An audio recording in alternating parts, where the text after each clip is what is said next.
kundi si Brother Albert Orelan. Amen. Brother Albert Orelan. Amen. Atin po pakinggan si Brother Albert.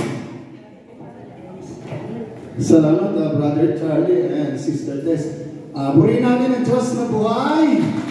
Ayan, ako'y nagpapasalamat sa Panginoon sa maayos at ligtas na pagbabalik ko rito. Higit lalo yung matagumpay na pagbabakasyon ko kasama ang aking mahal sa buhay, aking pamilya at mga kaibigan, mga kapatiran. Gayon din na pinasasalamatan ang Panginoon dahil sa patuloy niyang paggabay sa amin hanggang sa nakapamasyal kami sa mga ibang lugar. At pati yung financial na pinagkaloob niya sa amin ni Yahweh ay hindi nagkulang pagkos sa humigit pa at ayun nga po nakapag-iwan din po kayo. Kaya lang, pagbalik dito, nagkaroon ng problema kasi hindi sinabi ng anak ko na enrollment pala nila sa kanilang school. Second year, second sem niya sa college, on which na siyempre, kababalik lang, walang pera, pero God will provide. Amen po ba?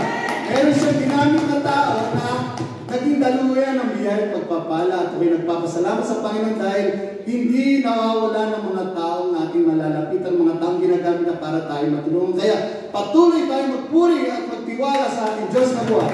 To God be the highest glory. Amen.